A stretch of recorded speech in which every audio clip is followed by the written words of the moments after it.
Hello, welcome to Timmy Great channel. In this video, I'll be showing you how to write your songs with MuseScore. Now, MuseScore is an open source software for scoring your music. It's pretty much loaded with several tools to customize your music, and it's available on all platforms. So let's launch MuseScore right now and get started. This is MuseScore version 3. So I use the version 3. This is the start center, and here you will find some of the works you have done in recent times. So I just scroll around. These are some of my works which I've done recently. What we want to do now is to create a new score. So just go ahead and click on the plus there. This is the new score wizard. Here we want to input the score information, the title, the subtitle, the composer, the lyricist, and then the copyright information. Now the title is Mary Had a Little Lamb.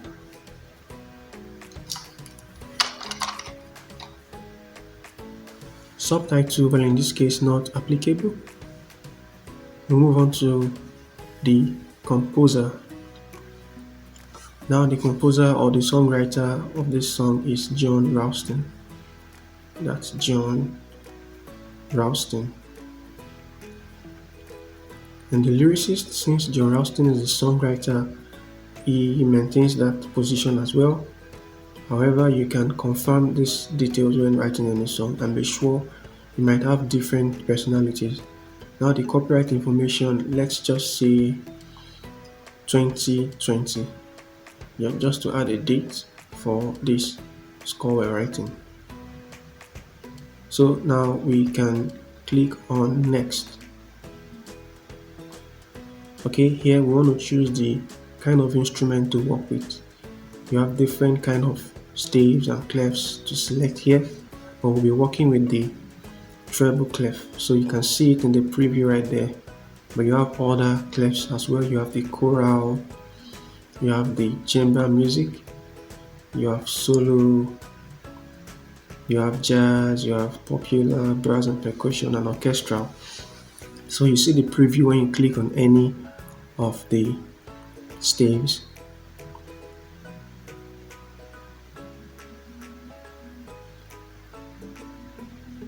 Okay, so our treble clef is what we need. Now next, here we want to select the key signature to work with.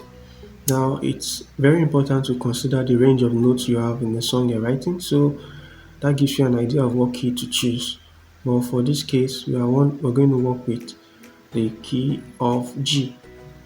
So we'll stick with the key of G major. Now the tempo, you may not always use it, but if you want to select, you want to define the rhythm, you want to define the speed of that song, so it's useful to select the tempo. You can adjust it based on your preferences. You can as well leave it the way it is.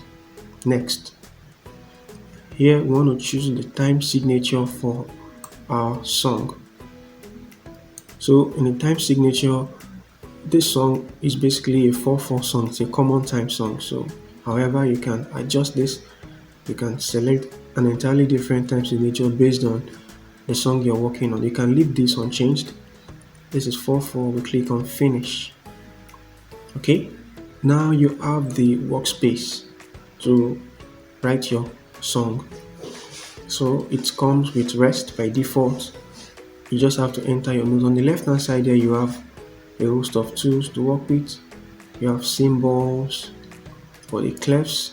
If you don't like what you have selected in the setup wizard, you can always change them right here. You can change anything you're not familiar with, anything you're not comfortable with here.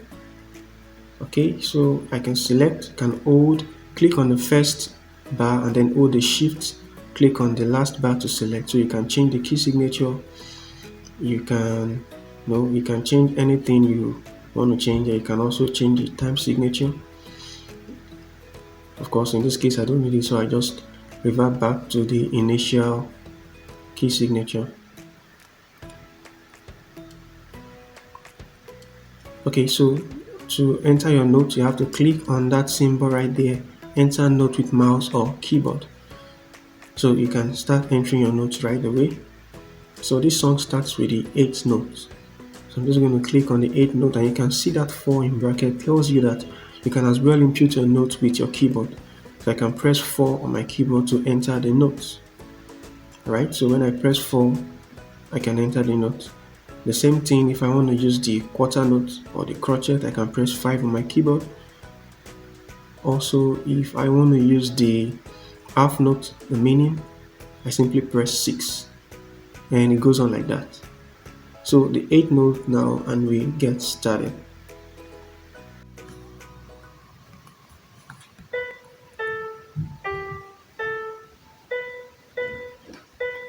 Right, so this last note here is supposed to be a quarter note. So I'm just going to change it now to the quarter note and continue.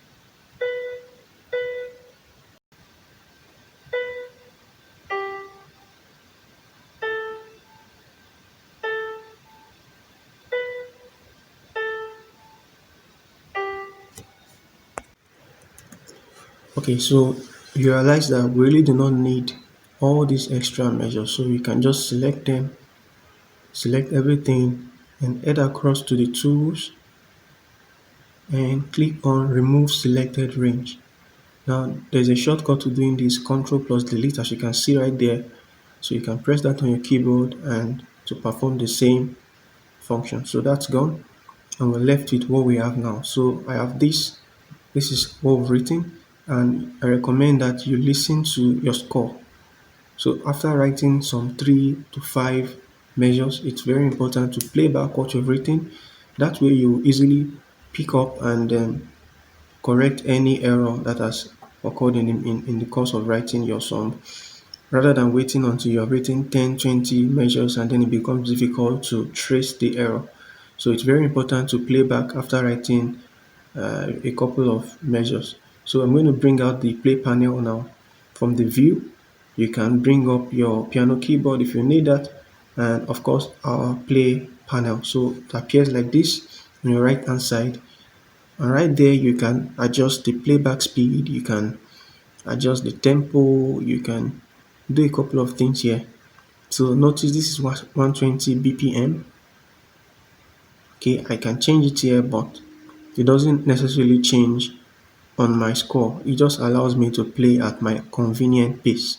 So if I want to adjust it on my score, I'll have to go back to the score and change that figure right there. So I can change to whatever figure will be fine. We can always change it. I'm just going to raise the volume now so I can hear myself well, enable the metronome playback, and I'm going to play now.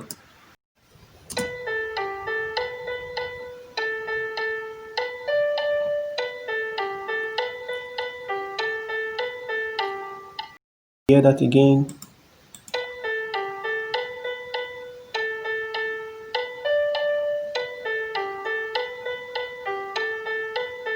And again.